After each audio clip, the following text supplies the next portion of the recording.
we're going to start where I think you have to start, and that is why.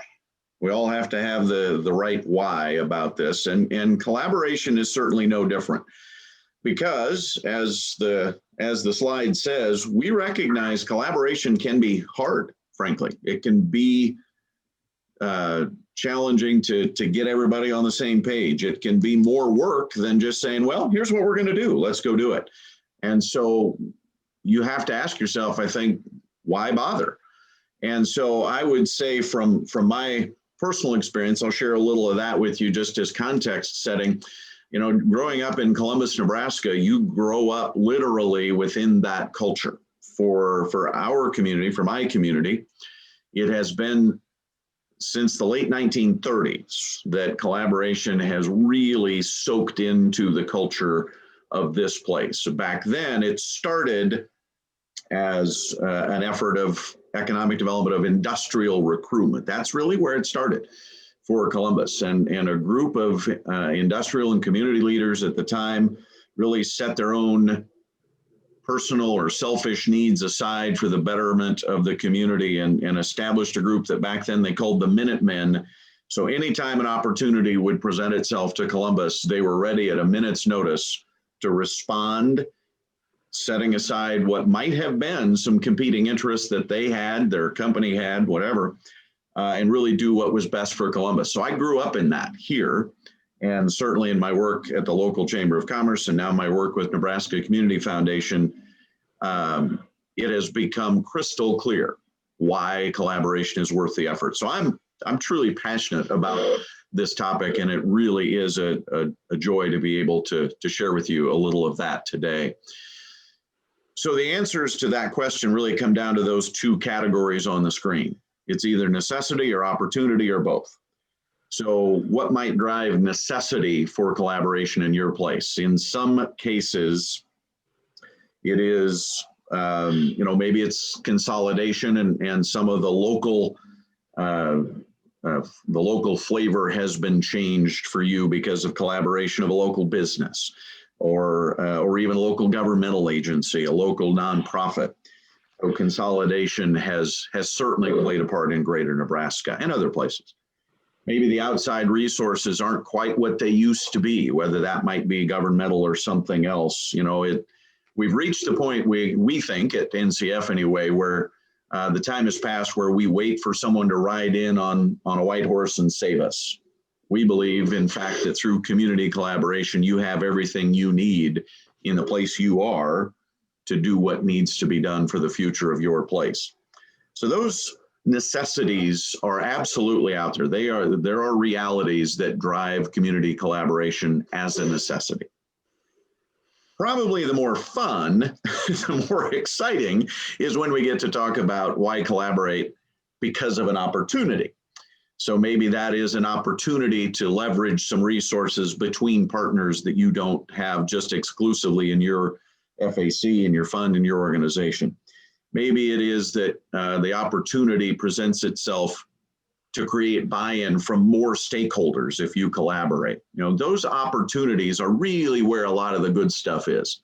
And we have a fantastic story of taking an opportunity and collaborating. And Steve is going to introduce you to two of his neighbors in Stuart to tell you that story. Thank you, Casey. This is Steve Brewster, and I get to invite you to, yes, my neighbors and colleagues. We have both Delma Borg, who's a business owner and mover and shaker in our community. Stuart's known for his volunteerism and distributed leadership, and both Delma and Abby, I think, exemplify that. Delma was on our campaign committee that was successful in raising $500,000 through the Sherwood match. After that, she joined the FAC. She had so much fun. And now she's also on the board of directors for our new early care and education Brain Builders group, and been instrumental in getting our Beyond School Bells after school program, and also working really hard to get a early care and education coordinator, community coordinator hired. So Abby is a single mom and co-chair of the Stewart Fund Advisory Committee. She's been in that role for a couple of years. She brought her job with her from Lincoln when she moved home. And so she's working in Stewart for the same employer that she had when she lived in the cities. And I think Abby's going to kick us off with her collaboration story in Stewart. Thanks, Steve. I do have to give my husband some credit. I'm not the single mom. I am a mom of 3, but I'm not a single mom. I'm sorry. That's all right. A working mom. I got to give him some credit. But anyway, yes, I am here to talk about our collaboration, Stewart's collaboration with the Bridging the Learning Gap grant that we did on round 2 this year. So when the Learning Gap came out, that opportunity, the round 1, the timing just wasn't quite right. And we kind of talked to one of the teachers or faculty at the school and kind of gave her a small hint of it and tried to say, like, this is what an opportunity could be. But then we pretty much ran out of time. And so we did let her down in that regard. And so we felt kind of bad about that. And then Steve made mention that round 2 was coming along. And so we had just made it a point that we were not going to miss that opportunity this time around. And so round 2 came and I talked to Judy, one of the teachers at school, and I said, okay, we need to get together. We need to get some ideas in place and we just need to do this. We can't miss it. And so Stewart is really, we're used to working together. To be honest with you, this collaboration was super easy. And, but then in the same regard, I couldn't have done it without any of the teachers, faculty, staff, other community members. So I couldn't have done it alone. So that's where the collaboration was a necessity. But the opportunity of always working together in Stewart is just there and it makes things easy and go smoothly. So I had met with about 5 teachers the first meeting, and we had kind of talked about what avenue we wanted to take with applying for our Learning Gap grant. And we decided to take a social emotional avenue for that and to help the kids figure out how they can still be successful at school without being scared of all the fears that COVID-19 can bring. And so just talked a lot during that meeting about some things that could help with those in that regard for the students and the teachers, staff, everyone at school. And then we all went away with a task and some research that we needed to do. Came back to our second meeting and everyone gave me kind of their budget, what they wanted to purchase, some of their ideas and that sort of thing. And then we left and I wrote the grant and submitted the grant. And thankfully we did receive the full $40,000 grant. So in the meantime, then we found Steve and some other FAC members helped gather our matching donors. And so we have really had a lot of fun figuring out how to spend $40,000 and to help these kids and to make school not a scary place just because of everyone in masks and that sort of thing. And Delma played a big role in talking with administration at school. And so Delma, do you want to hit base on that a little bit? I sure would, Abby. First of all, I would like to just give 100% kudos to Abby. I strongly feel that it takes a person with that's passionate about an opportunity to get the ball rolling and to invite others to collaborate in that regard. And between her and the teachers, it worked wonderfully, getting them together and getting this started. I am a member of the Stewart Community Foundation Fund and the FAC, and in an additional meeting that I was attending, there was concern regarding bringing everybody together and making sure that we were all on the same page as far as the administration, the faculty, in regards to what needed to be done to adhere to the guidelines for receiving this great opportunity in the GAP grant. And so there was a meeting with faculty that we attended, and I went there to help bridge that collaboration, I guess you would say, between the administration and the teachers and the people that had actually applied for the grant. And it was just a great community effort to understand what items they needed to order in relation to the requirements of the GAP grant, and to stick to that, because you do have to fill out paperwork regarding the items that we ordered. So I felt that it was a great meeting, and when we were all there together, even more positive things happened, and the teachers are so excited. $40,000 is a lot of STEM or STEAM kits and materials for their classrooms, and just a very positive impact for our school. Yeah, our teachers. Okay, our teachers have been able to purchase some sort of equipment. There's like a beam projector thing that they were able to purchase. Some other PE, more like hands-on things. Some printing materials to make like positivity posters and stuff like that. A ton of STEAM products.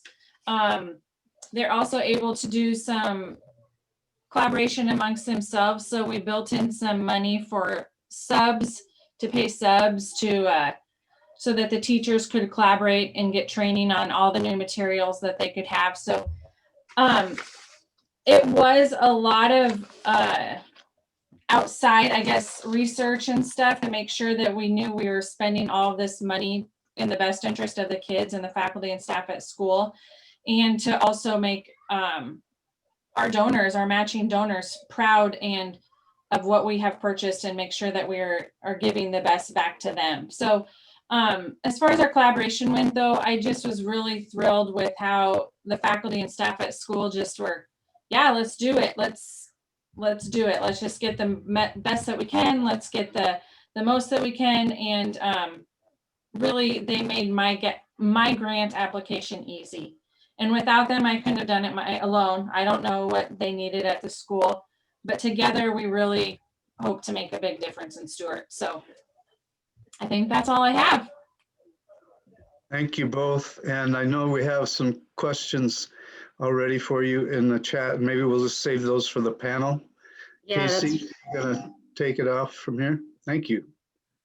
Yeah, everybody, we will have time at the end with all of our peer mentors for you to ask those questions. So we are going to capture those in that are coming into the chat, and we'll be able to get those questions answered for you at the end. Thank you to Abby and Delma. And I'm going to use Delma's quote: when we were there together, other exciting things happened. And that's the magic. That's the good stuff. That's why collaboration matters. And that's why building a culture of collaboration matters. And that's where we're going to head next. So maybe, so Stuart had the why. They were given an opportunity in this case to apply for a grant that required a collaboration. So they had the opportunity that was in front of them. So they had the why. Now let's talk about how. Let's give you the basics of how to collaborate. So maybe you know you need to collaborate in your place more than you are. Maybe you've been given an opportunity that needs collaboration in order to maximize it. Whatever that case might be, how do you start? And we believe firmly that the first step is, as with most things, find your why. Why do we need to collaborate? And I will tell you this from the experience again of Columbus. This is the other side of the story. I do plenty of bragging about my hometown, but for decades, Columbus has said, well, we should collaborate regionally. We should collaborate with Norfolk or Merritt County or what. And frankly, it's never happened very effectively. And I think it is because we haven't ever successfully taken the first step. And what's in the second bullet, we believe firmly is true. The generic is never inspiring. And so it's hard to inspire people to take action without a compelling why, a compelling purpose. And so that really is the first step. You want to collaborate. Why is it? Maybe you're going to be given that purpose, but maybe you're not. Maybe you need to go have some conversations, learn about the community, build some relationships, and the why will become apparent. Then find early success. Once you've established a collaboration, maybe you've had some in place forever, but this is a new one. I think the same rule applies. Find early success. Find a win that can be held up as an example of the need and the value of collaboration. That will help you begin to build the culture that we'll talk about in the next few minutes. So in some places, they take that why, an inspiring why, they find some early success, and it just builds on itself. And that's where we're going to go next with a truly stellar example of exactly that from our friends in Boone County. And Lindsay Jarecki from the Boone County Fund, and really just involved in so many things in Boone County, is going to share the story of how they have really just built from that first step to the next, and now doing some extraordinary things in early childhood education. So Lindsay, share the story. Thanks, Casey. So I'm Lindsay Jarecki. I live in Albion, and I'm here on behalf of the Boone County Affiliated Fund. And I'm actually not originally from Boone County. I'm originally from Omaha. And so collaboration wasn't foreign to me. As you can tell, I have an education background. So teachers collaborate all of the time. And my experience with collaboration was really limited to that. When I moved back to Boone County, there was already this great culture of collaboration through our affiliated fund. And I think a perfect example of that was that they had really launched their Big Give in a different way and kind of brought all of the organizations together. So they decided to have a community visioning session, and our huge why that came up was childcare. There was a giant shortage of childcare in our community, and it was really impacting a lot of different people throughout Boone County. So they kind of took this unique approach and decided to invite me, which was powerful because I would have never just volunteered, raised my hand and said, sure, I'll come look into this for you. They invited me to come do some research for them and try and figure out where the issues were and what we could do to kind of move forward in more of a positive way. And one of the early things that we found was that the school age kiddos were kind of causing a jam in the provider schedules. So they were taking up spots from younger kiddos. And this really, looking back, I'm not sure we realized it in the moment, but this was our early success. This was how we started to forge relationships and reach out to other community leaders and say, here's the problem, what we want you to help be part of the solution. And so we decided to start an after-school program. Obviously, our little group could not do that by ourselves. So we started speaking with providers and speaking with the school and looking at other models and really helping people understand the impact that could have and brainstorm how we could do it. We really had to start listening and not telling people that this was a problem. So that program's been going for about 4 years. The school is still one of our major partners. And over the 4 years, things have grown and changed and evolved, and we've had to bring in other partners, like our Education Foundation is a huge supporter of that.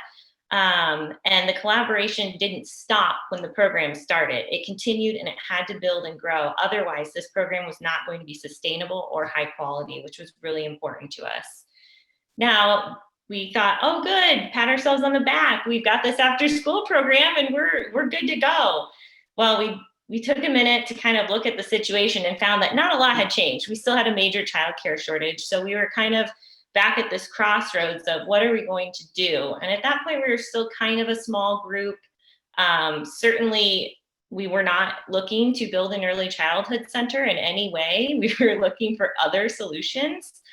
And so we decided to invite Sally and Dennis Hansen from Red Cloud because their community had built an early childhood center. And Jeff Yost came and kind of spoke to key leaders in our community from all different arenas about their experience. And it was very powerful to see the impact that it had, but it was also completely overwhelming to us. We thought, we have a problem right now. We need to fix it right now. They are already fixing it.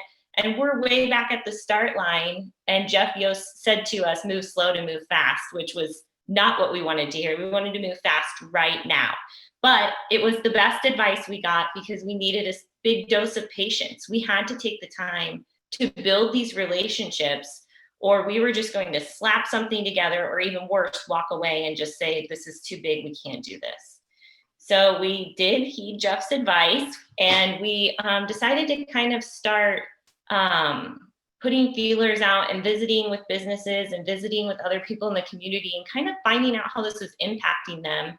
And through all of the listening and the visiting and the educating, we found that this wasn't just an issue for teachers or young parents. It was an issue for everybody in our community. And through those conversations, we were able to identify that our economic development was actually our biggest partner and our biggest champion, not the school, not the parents, not the providers. They're all really important partners.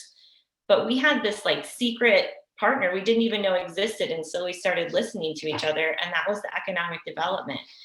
And it kind of brought this, I call it the island of misfit toys, which I'm not sure everyone in our group would appreciate, but our board and our committee is just a very diverse group of people. Our president runs our ethanol plant. Our impact person is a cattle rancher, and he runs our fundraising. And our economic development director's on there. There's one mom, one teacher, one childcare provider. And if we had stacked our board and our group with just everybody that came from the same perspective, we really would have gotten nowhere. It took all of us with our different perspectives and our different backgrounds and our different relationships to kind of start this spider web effect out into the community and build those bridges. So since I'm the staff person, I would go to our meetings and they would say, you know, we need to visit with so-and-so and somebody here and somebody there. I didn't have those relationships. So it was really important that those people, for instance, if they wanted me to talk to a business, took me and invited me to meet them and introduced me to start building that trust. And once we started really talking about building an early ed center and using other examples around the state like Red Cloud as a proof of concept, we could also look back at our after school program and say, here are our partners in this, and here's how it's impacted families, here's how it's impacted our providers. And the trust was kind of already there. We had paved the way without even really realizing it, that we could kind of help people look back and recognize that this was an impact project and it was something that could really reach a lot of kids. And so once we jumped off the cliff of deciding to fundraise for this early ed center, I will not say it was easy, but we had a whole kind of boots on the ground army of people that were ready to go out and help with this process. And we weren't strangers to the community. They had heard us talking for a while. We educated before we asked. And that is a concept that comes from NCF. And so we could be really effective in our fundraising. Next year, we should open our facility, which will serve 80 kids from birth to age 5, which is really exciting. And we were able to, in a little less than 2 years, raise $4 million, both locally and through grants, to do that project. And that's huge. I would never have been able to do that by myself. And I won't speak for everyone all the time, but I'm sure everyone at our table would say, I couldn't have done this alone either. We had to collaborate, and we have to continue to collaborate if we want this, like the after school program, to be sustainable and high quality. So there's a need for just constant communication. And I think I was listening to a podcast earlier this morning, and one of the quotes they said, the scary part about sharing is knowing you have something to say or offer, but not really knowing how it'll be received. And it just really resonated with me. So I thought, gosh, I was so lucky that we built those relationships, and we were so lucky because we could throw ideas out there and brainstorm together in a really safe environment. And that is, to me, just the key ingredient to this, is that trust and being able to go back and rely on those relationships. And I know collaboration is really hard work, but there are truly no relationships worth having that are not hard work. And so I really encourage other communities to just dig in, dig deep, do the hard work, because the collaboration really paves the way to success. I told you it would be inspiring. Lindsay, thank you very much for sharing an extraordinary story. And, I promise everybody, we didn't script that, but it could not fit any better with what we all believe at NCF about the need and the value of community collaboration, reaching beyond your normal relationships, building those relationships before you need them, You simply can't do those kinds of projects, generational projects, is the way Cindy Huff described it in our small group, without collaborating across a lot of barriers. So you've been presented an opportunity like Stuart was, maybe you've built a couple steps of a new opportunity like Boone County has. So then what's next? How do we take the next steps beyond the first and continue to build as Boone County has, as Lindsay just described? And there's the first bullet: build relationships before you need them. If you go to that potential funder, potential partner, potential stakeholder with something you need, it changes the relationship in ways that I just don't think you can avoid, as opposed to building the relationship, having the trust that Lindsay was talking about. Now let's have a conversation about this or that or the next project. So build relationships before you need them. I know if you've been around NCF, it's the first time you've heard that phrase, but we're throwing it out for you today. Next, after you've taken that step, you've created that community collaboration, or your second or your third or whatever, I would encourage you to simply say the words. And the experience over decades, generations in Columbus leads me to say that there is real value in simply often saying the words. In this place, we collaborate. In our fund, we collaborate. In this FAC, we go find people with whom we're going to collaborate. Say the words. Make that the habit. And then learn to drip. So now that one probably is new, and Steve is going to tell you what it means. Thanks again, Casey. As I mentioned to the group earlier, trying to come up with a better name than drip, make it a little more attractive when you don't know what it is. But so I came up with the elegant art of dripping. And dripping is, in my mind, is basically just giving small bits of information to certain people to help break down the resistance to new ideas. I mean, in a sense, that's what I think dripping is. And the context for that is that, you know, we've said it, if you want to go fast, go alone. If you want to go far, go together.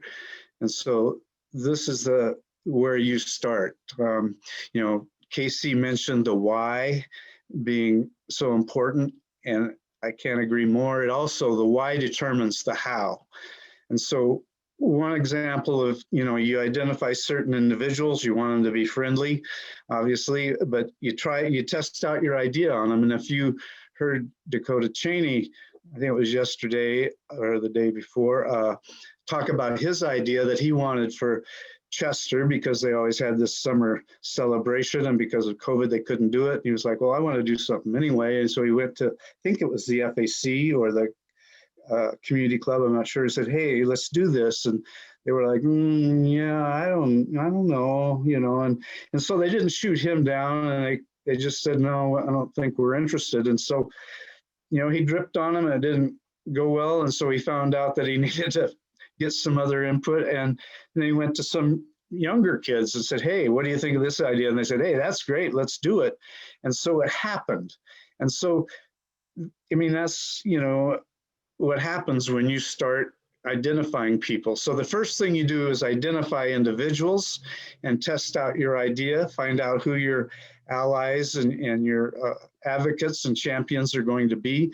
And then you identify stakeholders and you drip on them. And so one of the things we did in Stuart, we had a community visioning session, similar to Lindsay mentioned. Early care and education was identified. We took the results, even though most of the people were there. We took them to the school board and said, here's the results. Early care and education's on the agenda. We're working on that. We're associating with Communities for Kids. We just want you to know that this is happening. Didn't ask them for anything, didn't invite them to anything. We just said, want you to know this is going on. And so did that with the village board, community club, you know, different, and then invited the community to a presentation of information, invited faculty and administration, you know, people from different stakeholders, basically early care provider, at-home providers, business people, people from the church, and people from regional. And fortunately, as Lindsay mentioned, a friend, Darby Paxton, was the executive director of Polk County Economic Development, and invited him, and he was all over it. And we kind of partnered to bring this idea. So basically just letting people know we're working on this. You learn some resistance, makes your project better. And so that's kind of what it is. So there's just identifying individuals, identifying stakeholders, providing information, inviting them into the conversation, and then finally bringing the community along.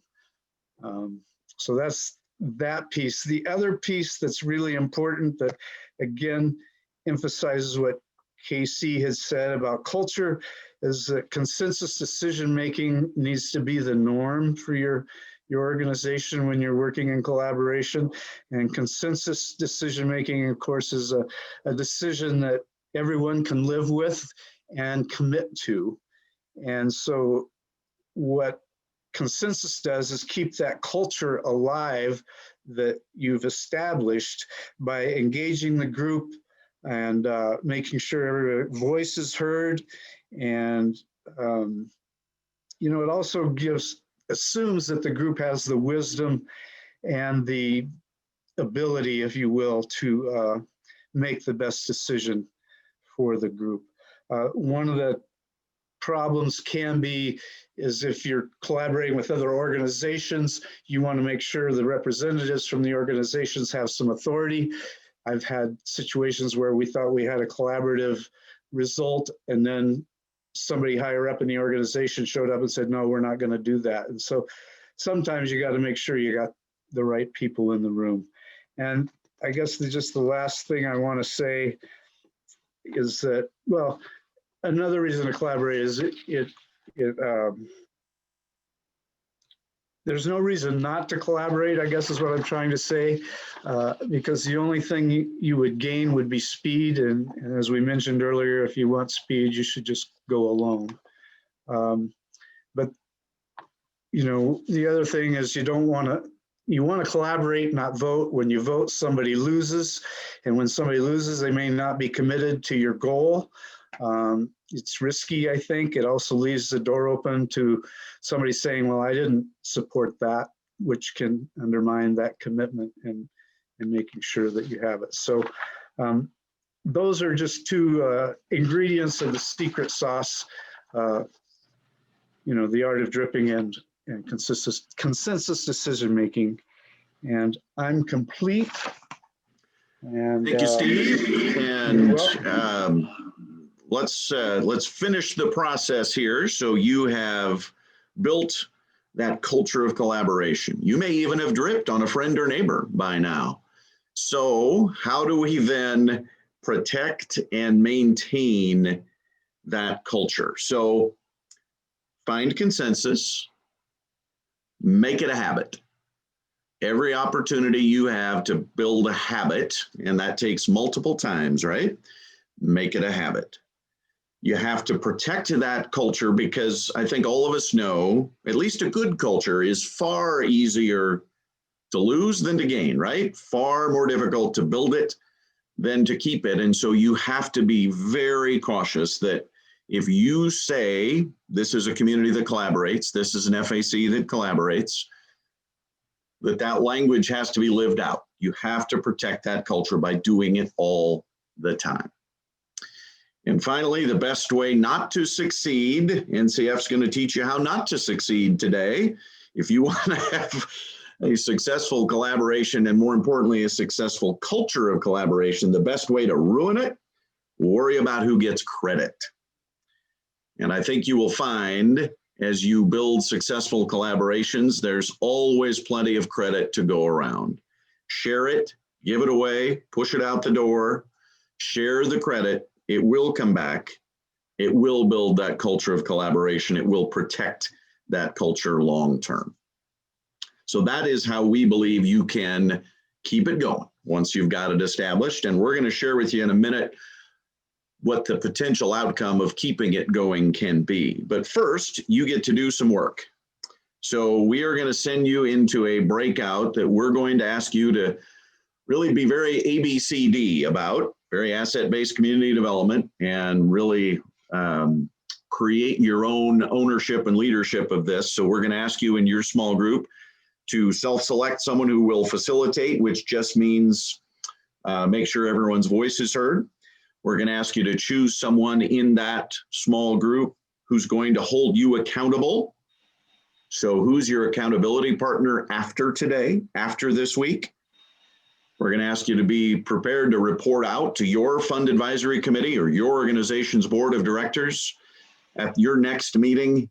Here's a collaboration that we should pursue, or here's a collaboration we're pursuing, and I think we should do it this way. We really want you to take action coming out of this session. And so you have some accountability in your small group here today. And what we're going to ask you to talk about is what Emily has put in the chat. What is a collaboration that our fund should investigate? For those of you that are already working on one, you have a couple options to modify that question a bit. Maybe it's, is there a new one? Maybe we should be pursuing a new collaboration. Or from what I've heard today, maybe I would do this differently in pursuing the collaboration that we're working on. So thinking about your community, your organization, what is a collaboration we should investigate, or how might we modify what we're doing to make it more successful? That's the question that you're going to discuss together. Select a facilitator, select someone who's going to help you be accountable in a week or 2 weeks or a month. And let's come out of this session with some real tangible progress in your place. You enjoy the breakout for a few minutes and we'll see you back. All right, I think we are all back or darn close. So we're going to continue the conversation. Hopefully you have some tangible steps, a plan in place for a collaboration that you're either going to start or investigate or modify or begin, and someone who's going to hold you accountable for doing just that. And we're going to leave you, I hope, with not just some answers to questions, but also to finish up here, some inspiration about, you know, what's the potential here if you really do invest in this idea of community collaboration. And as the slide says, if you invest for long-term gain. So I told you at the start, the experience of Columbus with collaboration over decades and literally generations. Well, that investment of in that culture of collaboration has really reached a high point in the last decade or so with what came to be known as the Quality of Life Centers. And so we have with us today Rick Chohan, who was chair of the Columbus Area Future Fund at the time, still on the FAC for the Future Fund today, and carrying that project forward, and now very near the finish line on the Quality of Life Centers. And Rick is going to tell you the story of the Quality of Life Centers as an example of what is possible if you invest long-term in building and protecting a culture of collaboration. So, Rick, the floor is yours. Thanks, Casey. Columbus is a town of about 22,000 people.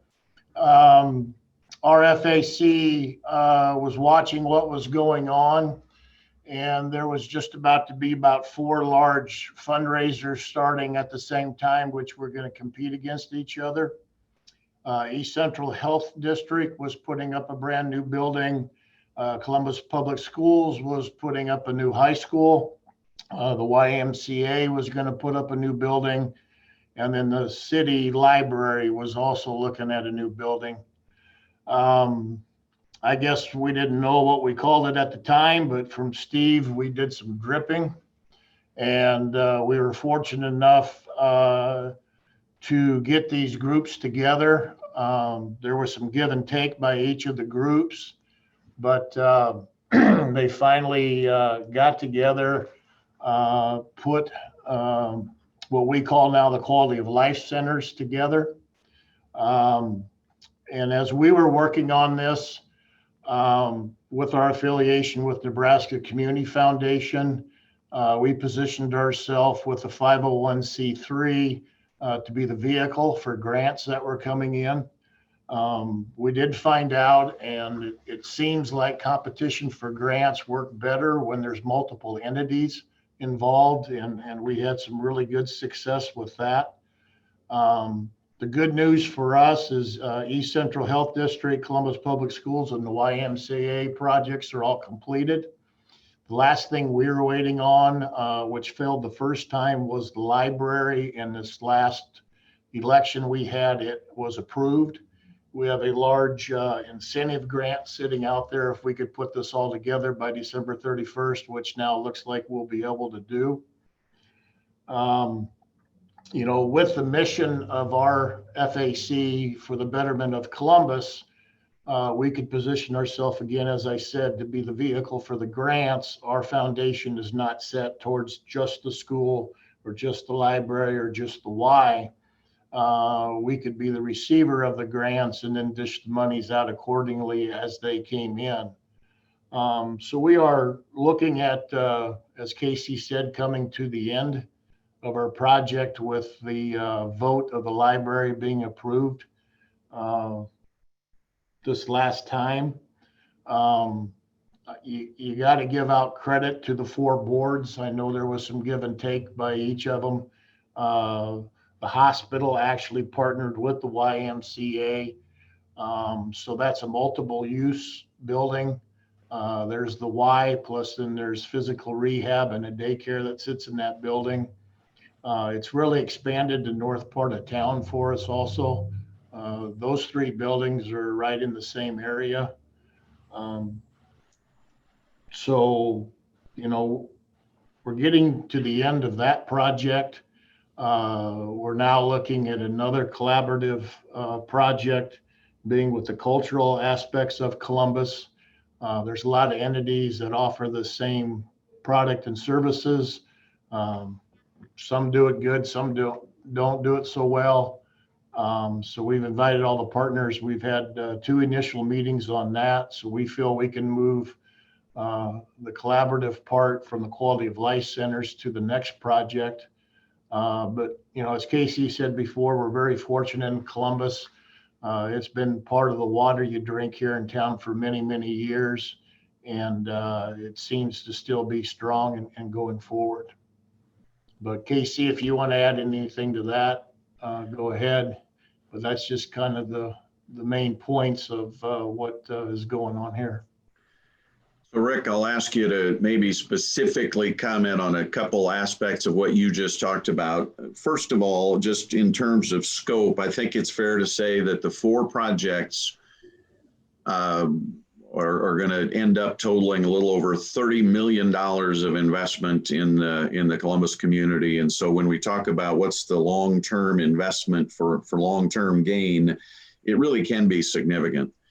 And so what I'd ask you to reflect on, Rick, and I think all of us who are listening as well, these are 4 different either nonprofits or government agencies that had to raise they had to raise their own money, right? And so the idea that you needed those trusting relationships in place before you got to this point, I think becomes really germane to that conversation. You think about 4 entities needing to raise their own money, and they were willing to share donor lists. They were willing to share visits. They were willing to go to a donor and say, pick from any one of these 4, whichever one makes the most sense to you.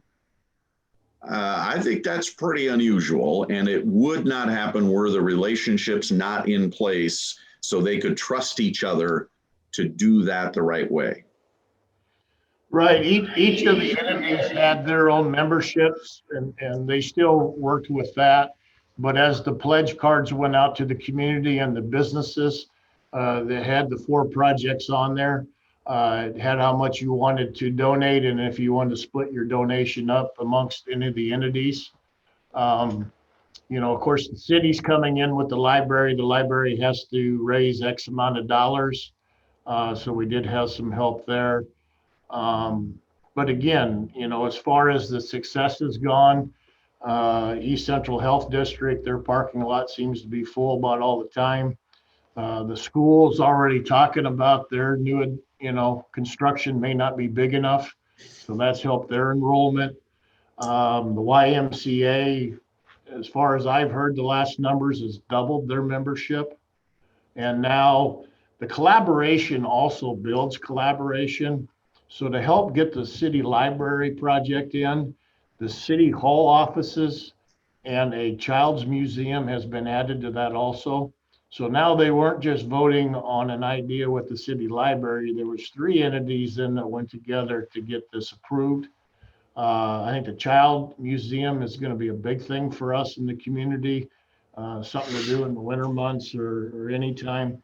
But again, the collaboration that got started with the quality of life centers, then to get the last or 4th final piece into this, there was a collaboration between 3 entities to get that passed through the voting.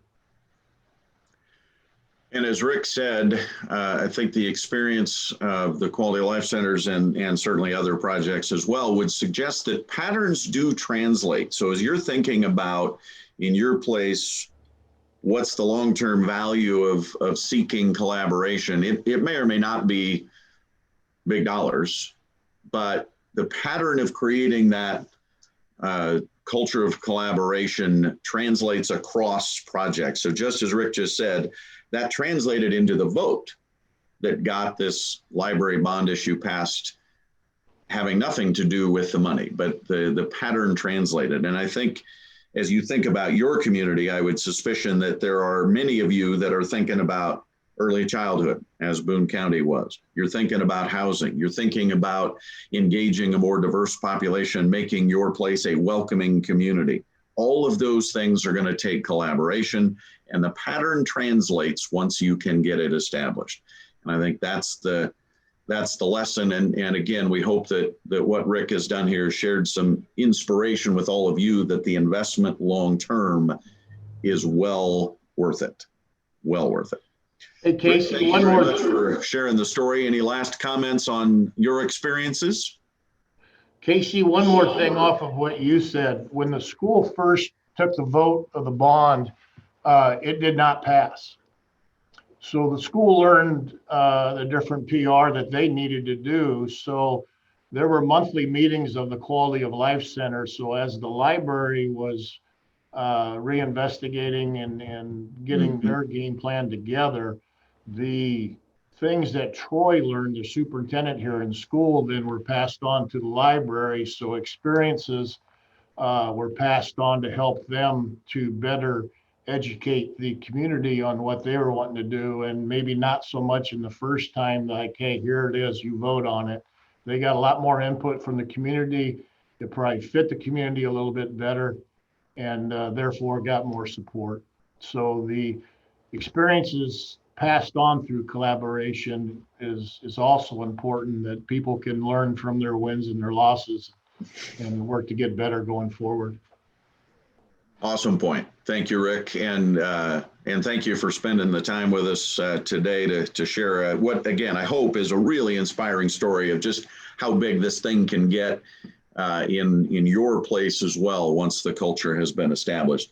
We are really excited to now have the opportunity to hear from all of these panelists, answer some questions, and wanted to make sure that we had saved plenty of time for that because we know there's real value in the community stories you've heard. So Janie is going to carry us forward. The floor is yours.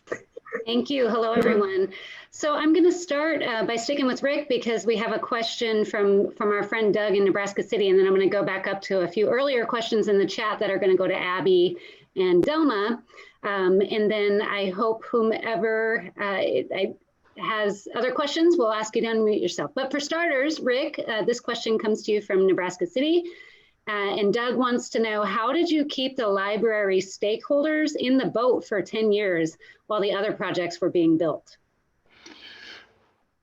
You know, through those monthly meetings that we had with the Quality of Life Center, each of the entities are a member of it, plus our community fund had 2 members of that. It was basically just planning. It was, you know, they would come together. Each of the 3 that were done or being done reported on their process, and then the rest of the meeting was how are we going to help the library? So the library would have board meetings, they would come back information from the committee would then go to the library. And so basically it was, how we kept it together was how are we going to get that approved? You know, I love that. Thank you. How are we going to help the library? A question to keep asking over all those years. Thank you so much, Rick.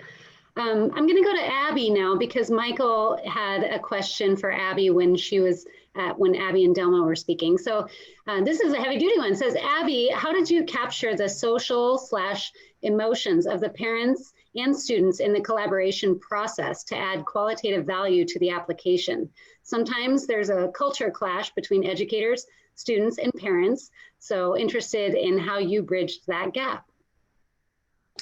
Wow, that is a deep one. I guess I kind of left that portion of the whole process up to the faculty and staff that I was working with. Some of them that we were working with were elementary teachers. One is our principal.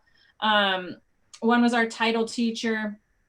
So they all had different perspectives on what the kids needed.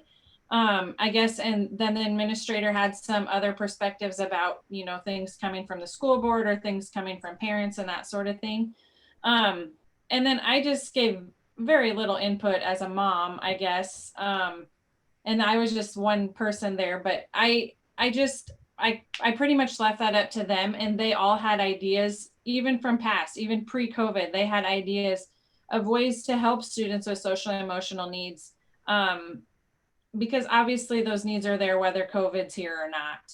And so they knew what they needed, and they knew techniques on things that they could do for the kids to help with all of that stuff. So I really did leave that up to the faculty and staff, and then let the administration chime in when they needed to, you know, coming from the board or from the parents. So I guess that's what we did.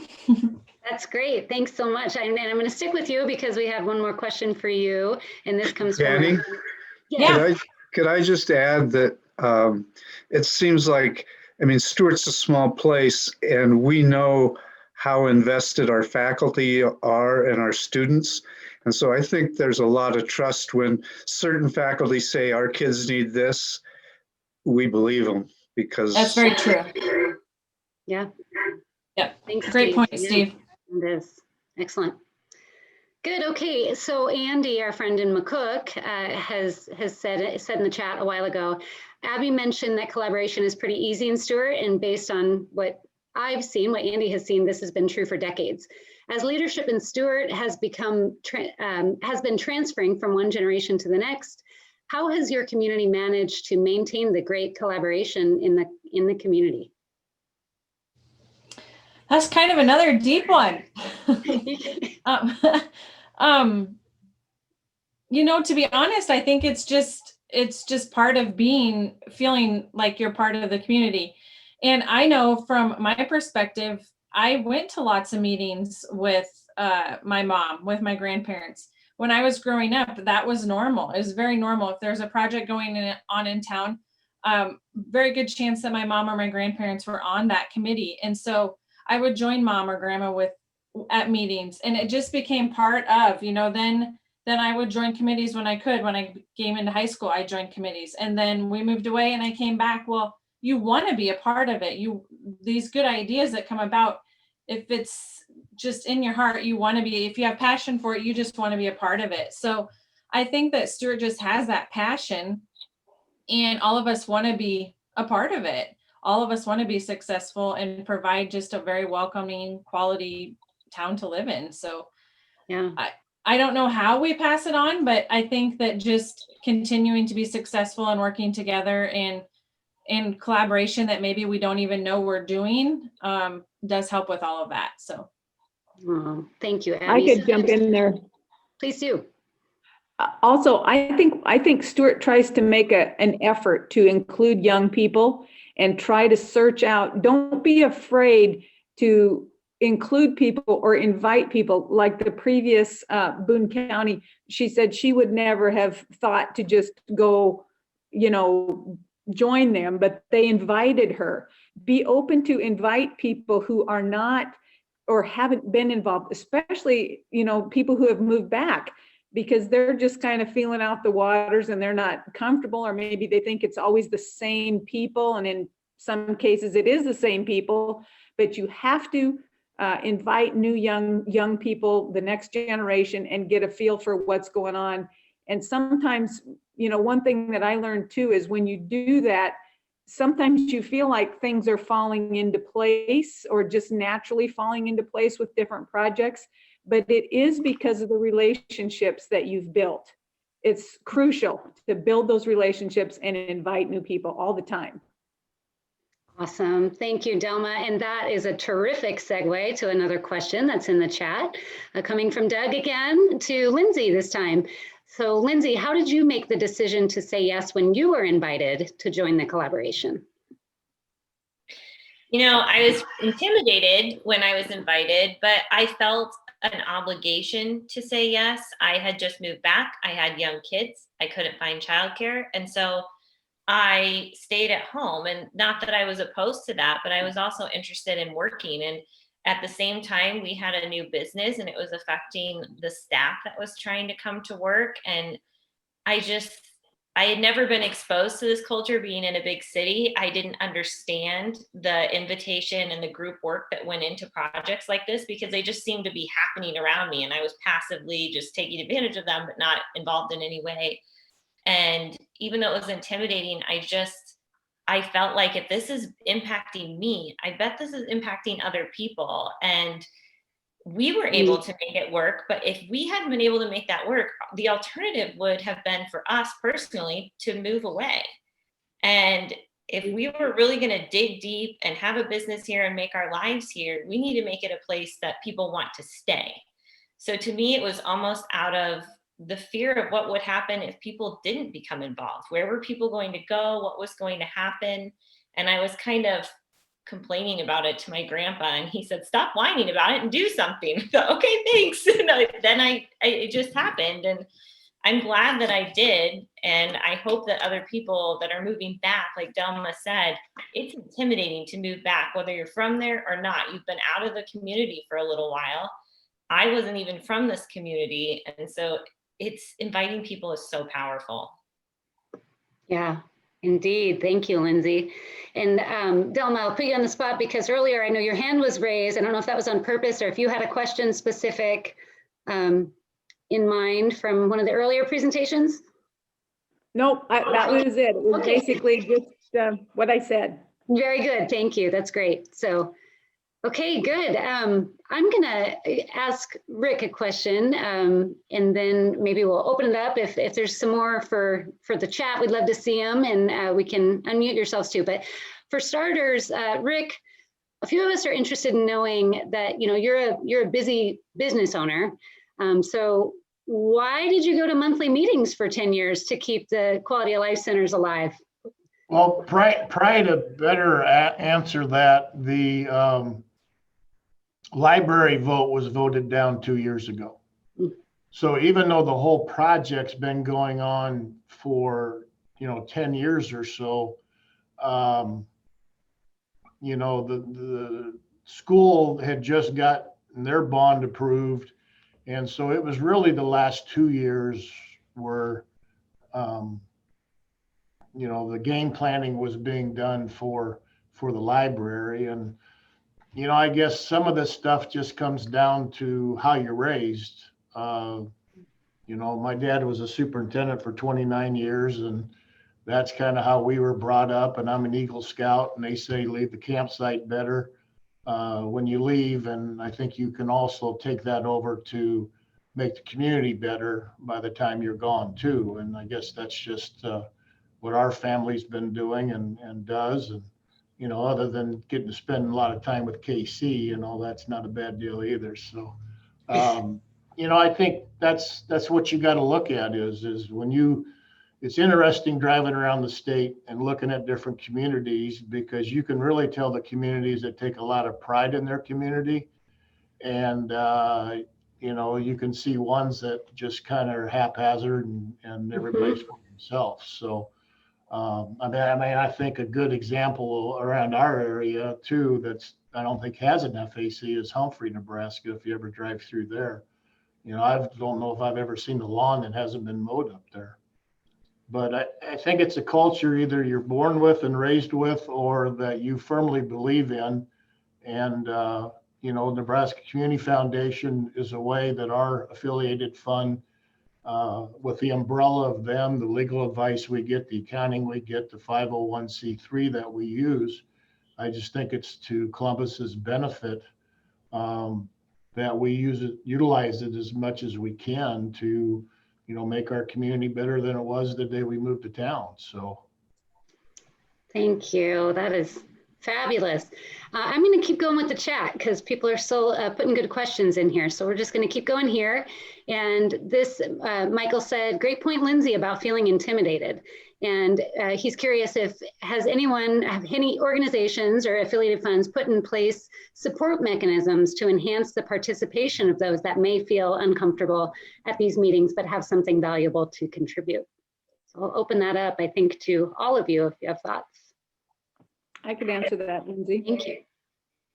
I think the main thing to remember is senior members or leadership members that are on your board or sitting members already need to invite those people. And when they do come to your meetings, need to welcome them and tell them, you know, encourage them to be vocal and listen to their ideas, because then they feel like they have, you know, input or skin in the game or whatever you want to call it.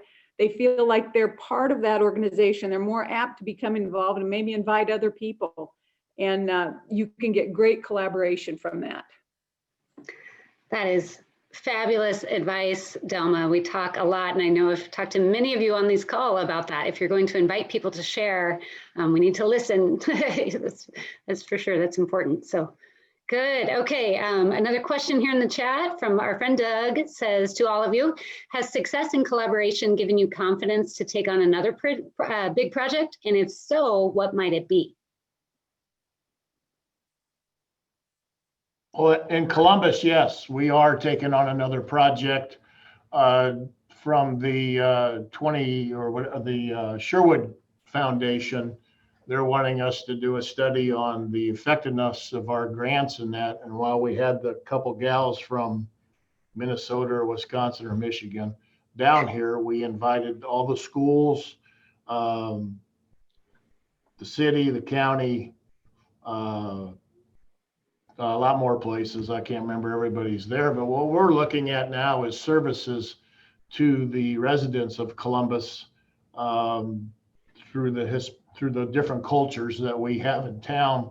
We're finding out that this place offers this place offers that, and there's been a movement for a long time to try to get this together. So it was very positive first two meetings. I think in 2021, we'll carry that forward. Central Hispanos is one of them.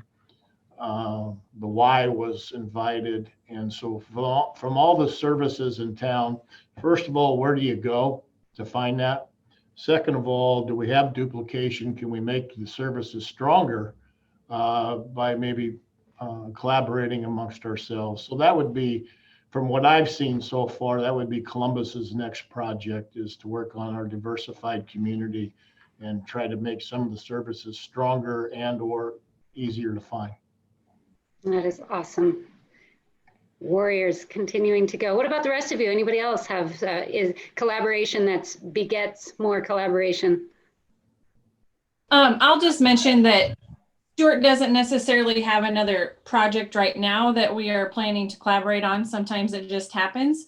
But I will say that, and I mentioned it in my breakout, that we have found that it's easier to collaborate with somebody when they bring their idea to you, and then you guys can just jump on board and let them know that you're there for support and let them know that you're there to help in lots of ways, versus trying to like generate our own projects and then get everyone else on board with us.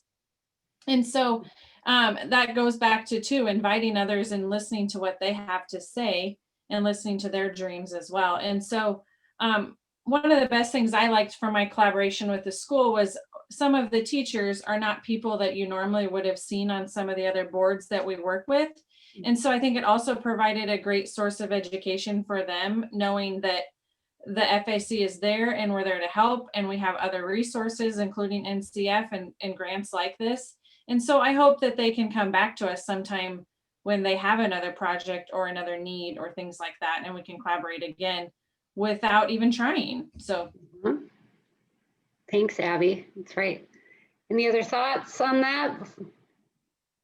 I just hope that not even me specifically, or even just our core group, but that our community can look at what we've just accomplished and feel inspired and safe enough to take another big leap of faith and pursue something when it comes up. But I agree with Abby that, you know, those things that kind of come up organically are the ones that are the most successful. And so while it might not be on our radar quite yet, I'm sure something will come along. And so just not to force the things on people or force ideas through. I'm confident in saying that something will come up as soon as this is done, and it will just be a natural segue. So patience. Thanks, Lindsay. Okay, so this is great. We have a really terrific question here, and I think this is probably the last one we're going to have time for anyway, so we can get you all out of here on time. But this is coming from Dakota, who you all may have seen over the last few days. He was a hometown intern with the Hebron Fund last summer, college student at K-State. But he is asking today to any of you who want to answer, any advice on how to get community organizations and the people involved with them to put their differences aside and work together without worrying about which one of them is going to get the credit? Well, I think you have to have the common goal. If a town the size of Hebron, or, you know, look what Shickley's done, look what Stewart's done, Boone County. You know, if you don't have that core agreement amongst the community, you're going to be in trouble. And to me, that's how you get everybody on. It's the betterment of where you live at. And, you know, sometimes you got to wait till there's a change of the manager too. But if you can't all get on the common goal of, hey, this is our community, and if we don't work for our community, who the heck else is? You know, you take our 4 people. I mean, I know there were a lot of conversations between the hospital and the Y and negotiating before those came together, and the Y became part of the quality of life centers. So if you don't have that common goal for your community, then, I mean, no matter what you do, you're going to be in trouble. And also, he said something right there that makes 100% sense. Start by building relationships. It's so crucial, because once you have that core and be positive, and with your board members that are there and your relationships that are built, sometimes that just starts the ball rolling. And it's not about who gets credit. Many of the successful communities, even today, none of them really took the credit. It's a collaborative effort. Beautiful. I would answer quite simply. It starts with yourself. You have the power to change the culture in an organization by starting with yourself. And if you don't want to take the credit, and you get an alliance of other people who don't want to take the credit and are happy for others to take it, but you know that you've been part of that, fine. Because if you then want to take the credit because somebody else is taking it, they're actually taking away your power. So always remember that the power around credit building and credit and even failure, it always rests with you. The starting point is with yourself.